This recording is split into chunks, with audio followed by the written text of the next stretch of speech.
Hello friends, I am Shruti Singh Rajput. Welcome back to my YouTube channel. So guys, आज है 27 April 2023, daily current affair by SSR. So guys, इस lecture में हम daily 5 hours को learn करते हैं। ये लेक्चर आपके सभी और कॉम्पिटेटिव एग्जाम के लिए सफिशिएंट है। ये लेक्चर जो है आप सभी को बाइलिंगुअल मिलता है, हिंदी प्लस इंग्लिश। और डेली मॉर्निंग में मैं सुबह 6 बजे इस वीडियो को अपलोड कर देती हूँ यूट्यूब पे। ओके, स्टार्ट करते हैं सेशन। आप सभी को कमेंट बॉक्स में लिखना है जय हिंद जय Bharat. And third of the day है गाइज आज का। जब आप पूरे हिम्मत के साथ आगे बढ़ते हो तो रास्ता अपने आप खुल जाता है। हिम्मत करो और आगे बढ़ो। सो गाइज, स्टार्ट करते हैं सेशन। जैसे कि आज है 27 April 2023, daily current affairs by SSR. आप सभी को क्या करना है, मेरे चैनल को सब्सक्राइब कर लेना है और बेल आइकन पे क्लिक कर देना है ताकि जो भी वीडियोस आए वो आप तक पहुंच जाए। ओके, तो फर्स्ट क्वेश्चन है यहाँ पे, हाल ही में अंतरराष्ट्रीय प्रतिनिधि दिवस कब मनाया गया है? When has the international representative day been celebrated recently? तो गाइज यहाँ पे करेक्ट ऑप्शन कौन सा है? तो यहाँ पे गाइज करेक्ट ऑप्शन हो जाएगा 25 अप्रैल। ठीक है, यहाँ पे आप करेक्शन कर दीजिएगा। यहाँ पे होगा 25 अप्रैल को मनाया जाता है इंटरनेशनल डे। ठीक है, 25 अप्रैल। तो ANPRIL। ठीक है, तो 25 अप्रैल को मनाते हैं हम लोग इंटरनेशनल रिप्रेजेंटेटिव डे। ठीक है, बात करेंगे संयुक्त राष्ट्र जो है यूएनओ में प्रतिनिधियों द्वारा निभाई गई महत्वपूर्ण भूमिका को सम्मानित करने के लिए पहचानने के लिए 25 अप्रैल को अंतर्राष्ट्रीय दिवस के रूप में मनाया जाता है। अंतर्राष्ट्रीय दिवस का इतिहास की बात करें तो 1945 में सैन फ्रांसिस्को सम्मेलन के पहले दिन की वर्षगांठ का प्रतीक है। सम्मेलन का उद्घाटन एक ऐसा संगठन की स्थापना करना था जो विश्व में शांति को बहाली करे और युद्ध के बाद विश्व व्यवस्था पर नियम लागू करे। संयुक्त राष्ट्र के संस्थापक सदस्य राज्य सम्मेलन में भाग लेने वाले 50 देशों के प्रतिनिधि थे। पोलैंड के बाद चार्टर पर हस्ताक्षर किए, जिसे संस्थापक सदस्य राज्यों की संख्या 51 हो गई। और 2019 में संयुक्त राष्ट्र की महासभा ने सैन फ्रांसिस्को सम्मेलन की उपलब्धि को याद करते हुए 25 अप्रैल को अंतर्राष्ट्रीय प्रतिनिधि के रूप में मनाने की घोषणा की। कब? 2019 से इसकी शुरुआत की गई है। ठीक है, अब बात करेंगे नेक्स्ट क्वेश्चन की, हाल ही में जीरो शैडो दिवस कब अनुभव किया है? तो where has zero shadow day been experienced recently? तो गाइज, ये हमने अनुभव किया है जीरो शैडो डे को, तो वो किया गया है बेंगलुरु में। इसको अनुभव किया गया है। इस दिन क्या हुआ था, बेंगलुरु में देखा गया है कि इस दिन क्या है, कोई भी परछाई नहीं बनती है। ठीक है, तो इस इमेज में आप देख सकते हैं पर्टिकुलर यहाँ पे बच्चों ने सर्कल बना रखा है, लेकिन किसी की भी परछाई नहीं है क्योंकि यहाँ पे जो परछाई है ये लंबवत पड़ती है, इसलिए बेंगलुरु में एक अनोखी घटना देखने को मिला है गाइज। यहाँ पे जहाँ शहर में किसी भी लंबवत वस्तु को वास्तविक में छाया नहीं होगी। बेंगलुरु में मंगलवार को जीरो शैडो डे के रूप में मनाया गया है। जीरो शैडो डे एक खगोलीय घटना है जो बेंगलुरु के सहित दुनिया के कुछ हिस्सों में साल में 2 बार होती है।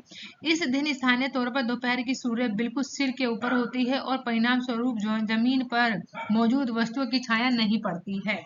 तो अभी हाल ही में बेंगलुरु में इस घटना को देखा गया है जहां पर जीरो शैडो डे मन को देखा गया है। ठीक है, नेक्स्ट क्वेश्चन है, हाल ही में कहा 900 फीट पर दुनिया के दूसरे सबसे गहरे ब्लू होल का खुलासा किया गया है? तो recently where has the world second deepest blue hole been revealed at 900 feet? तो गाइज, ये देखा गया है मेक्सिको में, यानी कि दुनिया का 900 फीट दूसरा सबसे गहरे ब्लू होल का खुलासा किया गया है। तो इस इमेज में देख सकते हैं, ये इसे बोला गया है ब्लू होल। ये कहाँ पर देखा गया है? तो मैक्सिको में देखा गया है। 90 feet deep blue hole in Mexico. Research ने मैक्सिको को 900 फीट गहरे ब्लू होल की खोज की है। विश्व का दूसरा गहरा ब्लू होल है ये। अब मैक्सिको में युकांट प्रायद्वीप के तट पर विश्व का दूसरा सबसे गहरा ब्लू होल खोजा गया है। ये विशाल अंडर वाटर गुफा लगभग 900 फीट गहरी और इसका क्षेत्रफल है 14,07,000 वर्ग फीट के करीब बताया जा रहा है। यह चेतुमल खाड़ी में स्थित है। हालांकि बड़े पैमाने पर सिक होल मूल रूप से 2021 में खोजा गया था। ठीक है, तो ये बातें याद रखिएगा। सिक होल जो है पहला पहला फिट डीप ब्लू होल है, ठीक है, और लेकिन जो अब खोजा गया है वो मैक्सिको में है। बात करेंगे नेक्स्ट क्वेश्चन की, हाल ही में किस राज्य में मन्नामई दुरई मिट्टी के बर्तनों को जीआई टैग दिया गया है? तो recently which state the Manna Madurai poetry poetry get got GI tag? तो गाइज यहाँ पे करेक्ट ऑप्शन है ऑप्शन बी, यानी तमिलनाडु में मन्नई दुरई मिट्टी के बर्तनों को जीआई टैग दिया गया है। तो उसने जीआई टैग को हासिल कर लिया है, तमिलनाडु के मन्ना मुद्दई मिट्टी के बर्तनों को। तो मन्नमदुरई तमिलनाडु के शिवगंगा जिले में स्थित है। ये मिट्टी के बर्तनों को बनाने के लिए विशेषज्ञता की आवश्यकता होती है, क्योंकि तल की पूरी तरह घोल होना चाहिए। बर्तन और गर्दन की परिधि समानुपातिक होनी चाहिए, और ताकि बर्तन जमीन पर सपाट बैठ सके। बर्तन को बनाने के लिए मुख्य कच्चा माल मिट्टी और पानी लगता है। मिट्टी और ताप का सही अनुपात इन बर्तनों को मजबूत बनाता है। इन बर्तनों को बनाने के लिए निंदुकलुम और नाथपुरक्की और सुंदर नदुप्पा सेकलथुर जैसे जल निकायों की एक अनूठी प्रकार की अनूठी प्रकार की मिट्टी प्राप्त की जाती है। बर्तन बनाते समय प्रकृति की 5 तत्वों जैसे पृथ्वी, जल, अग्नि, सूर्य और वायु का प्रयोग किया जाता है। ठीक है, अब बात करेंगे यहाँ पे जीआई टैग के बारे में। जीआई टैग के बारे में हमने कई बार बात की है, तो एक बार और बात कर लेते हैं जीआई टैग के बारे में। जीआई टैग जो होता है मुख्य रूप से कृषि संबंधित प्राकृतिक और विनिर्मित वस्तुओं के लिए प्रदान किया जाता है, जिसमें अनूठे गुण, ख्याति और इसके भौगोलिक उद्भव के कारण जुड़ी अन्य लक्षणगत विशेषताएं होती हैं। यानी कृषि से संबंधित हो, प्राकृतिक हो या फिर विनिर्मित वस्तुएं हो, उनके अनोखे गुडविल के कारण उनके भौगोलिक यानी कि पर्टिकुलर एरिया में ही मिलता है, इसलिए उन्हें जीआई टैग दिया जाता है मुख्य रूप से। जीआई टैग एक प्रकार का बौद्धिक संपदा अधिकार होता है, जो कि आईपीआर के अन्य रूपों की भिन्न होता है, क्योंकि यह एक विशेष रूप से निर्धारित स्थान में समुदाय की विशिष्टता को दर्शाता है। वहीं वर्ल्ड इंटेलेक्चुअल प्रॉपर्टी ऑर्गेनाइजेशन के अनुसार जोग्राफिकल इंडेक्स टैग एक प्रकार का लेबल होता है, जिसमें किसी उत्पादन के विषय भौगोलिक को पहचान दी जाती है। जीआई टैग जो होता है वो वाणिज्य मंत्रालय के तहत आने वाले department of industry promotion and internal trade द्वारा दिया जाता है। भारत में जीआई टैग के पंजीकरण को वस्तुओं के भौगोलिक सांकेतिक पंजीकरण और संरक्षण अधिनियम 1999 द्वारा नियमित किया गया था। इसका पंजीकरण जो होता है वो 10 वर्ष के लिए होता है, 10 वर्ष के लिए मान्य होता है। उसके बाद 10 वर्ष के बाद पंजीकरण को आपको फिर से नवीनीकरण कराने की आवश्यकता पड़ती है। तो आप लोगों से मेरा क्वेश्चन है कि पहला जीआई टैग किसे दिया गया था, किस राज्य को मिला था, और क्या पर्टिकुलर वो प्रोडक्ट था, वस्तु था? तो ये आप सभी को कमेंट बॉक्स में बताना है मुझे। ओके, बात करेंगे नेक्स्ट क्वेश्चन की, मलेरिया उन्मूलन पर एशिया प्रशांत नेताओं का सम्मेलन कहाँ आयोजित किया गया है? तो where is the Asian Pacific leaders conference on malaria elimination held? तो गाइज यहाँ पे करेक्ट ऑप्शन है ऑप्शन सी, यानी नई दिल्ली में मलेरिया उन्मूलन पर एशिया प्रशांत नेताओं का सम्मेलन को आयोजित किया गया है। तो मुख्यमंत्री प्रो मणिक सिन्हा ने सोमवार को नई दिल्ली में मलेरिया उन्मूलन पर आयोजित एक एशिया पैसिफिक लीडर्स कॉन्क्लेव से संबंधित करते हुए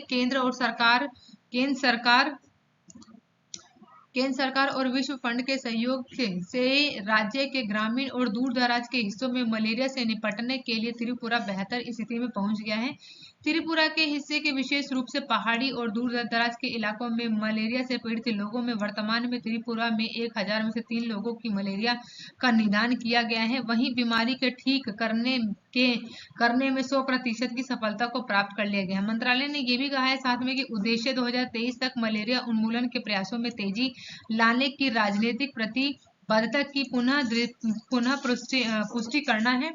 वहीं साथ ही साथ विश्व स्वास्थ्य संगठन के high burden to high impact पहल में शामिल 11 देशों 11 देशों में से केवल भारत में ही कोविड महामारी के दौरान मलेरिया के मामलों में गिरावट दर्ज की गई, अन्यथा विश्व स्वास्थ्य संगठन के द्वारा सभी देशों में इसके 11 के अलावा देशों में सभी देशों में कोविड के समय में यह मलेरिया बीमारी में वृद्धि पाई गई है। लेकिन भारत और भारत के साथ 11 देश ऐसे हैं जहाँ पे महामारी के दौरान मलेरिया का मामला जो है वो गिरा ही है।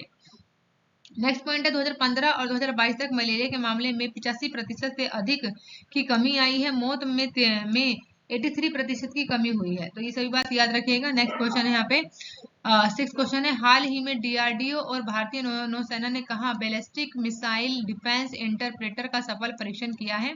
Recently DRDO and Indian navy said that the ballistic missile defense interpreter has been successfully tested. तो गाइस करेक्ट ऑप्शन है ऑप्शन ए यानी उड़ीसा। उड़ीसा राज्य में डीआरडीओ और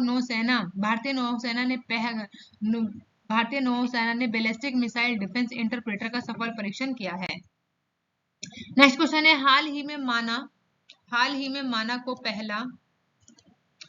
माना को पहला भारतीय गांव घोषित किया गया है। यह किस राज्य में स्थित है? तो recently Mana has been declared the first Indian village is it located in which state? तो गाइस यहाँ पे करेक्ट ऑप्शन है ऑप्शन बी यानी कि उत्तराखंड में है माना, जिसको पहला भारतीय गांव घोषित किया गया है। ठीक है, माना गांव उत्तराखंड में जिसे पहले भारत का अंतिम गांव माना जाता था, अब वह पहला गांव का दर्जा मान्यता को प्राप्त कर चुका है। सड़क सीमा संगठन यानी BRO ने सीमा गांव के प्रवेश द्वार पर संकेत बोर्ड लगाकर माना को अपडेटेड स्थित घोषित किया है। इस फैसले के पीछे प्रधानमंत्री नरेंद्र मोदी और मुख्यमंत्री पुष्कर सिंह धामी के दावे का समर्थन किया गया है। माना देश का पहला गांव है और सभी सीमा गांवों की ऐसी मान्यता देना चाहिए। पिछले वर्ष अक्टूबर में माना का दौरा करने वाले प्रधानमंत्री मोदी ने कहा कि देश की सीमा के अंत में देखा जाने वाला क्षेत्र अब देश की समृद्धि की शुरुआत के रूप में भी देखा जाना चाहिए। तो ये याद रखिएगा कि भारत का पहला गांव की मान्यता किसे दी गई है, किस गांव को? तो माना को दिया गया है जो कि उत्तराखंड में स्थित है। नेक्स्ट क्वेश्चन है, हाल ही में ITI के वैज्ञानिकों ने टाइम बॉम्ब लिक्विड मार्बल विकसित किया है। तो recently which ITT scientist have been developed and a bomb liquid marble? तो गाइस करेक्ट ऑप्शन है ऑप्शन ए यानी गुवाहाटी में किया गया है। ITT के वैज्ञानिकों के द्वारा आविष्कार किया गया है वह टाइम बॉम्ब लिक्विड मार्बल को उन्होंने विकसित किया है। ठीक है, नेक्स्ट क्वेश्चन है, हाल ही में किसे प्रतिष्ठित गोल्डन मैन पर्यावरण पुरस्कार से सम्मानित किया गया है? Who has recently awarded the prestigious Goldman Environment Prize? तो गाइज यहाँ पे करेक्ट ऑप्शन होगा ऑप्शन बी यानी एल्सेल्ड्रा कोर्पा। ठीक है, एल्सेल्ड्रा कोर्पा, जिन्हें की प्रतिष्ठित गोल्डमैन पर्यावरण पुरस्कार से सम्मानित किया गया है। नेक्स्ट क्वेश्चन है जो कि आज के सेशन का लास्ट क्वेश्चन है, हाल ही में कहा प्रधानमंत्री मोदी ने वंदे भारत एक्सप्रेस में को हरी झंडी दिखाई है? तो recently prime minister Modi said the Vande Bharat express has been flagged off. तो गाइस करेक्ट ऑप्शन है ऑप्शन ए यानी तिरुवनंतपुरम में प्रधानमंत्री के द्वारा वंदे भारत एक्सप्रेस को हरी झंडी दिखाई गई है। तो इस इमेज में आप क्लियरली देख सकते हैं। ठीक है, आज का हमारा जो फेवरेट सेशन होता है 5 वर्ड जो है हम डेली के वर्ड्स लर्न करते हैं। तो गाइस आप सभी के सामने फर्स्ट वर्ड है सबवर्ड। सबवर्ड का मीनिंग होता है पलट देना। सबवर्ड का मीनिंग क्या होगा? पलट देना। वही सेकंड वर्ड है आपके सामने प्रेगिसिस का मतलब होता है दम्भी। प्रेगिसिस का मीनिंग क्या होगा? दम्भी। एंड वही जो थर्ड वर्ड है वो है फ्रे का मतलब होगा दंगा। फ्रे का मतलब क्या होता है? FRAY फ्रे का मीनिंग होता है दंगा। वहीं आज का फोर्थ वर्ड है जो है कि सेक का मीनिंग है थैला। SACK सेक का मीनिंग होता है थैला। और फिफ्थ वर्ड है आज का जो कि लास्ट है श्वेत का मतलब होता है लपेटना। श्वेत का मीनिंग क्या होता है? लपेटना। And thank you for watching guys. आप सभी मेरे वीडियो को लाइक करें एंड शेयर करें। अगर आप लोगों को वीडियो अच्छी लगती है तो प्लीज लाइक करना ना भूलें। एंड मिलते हैं नेक्स्ट क्लास में। Bye bye guys and take care.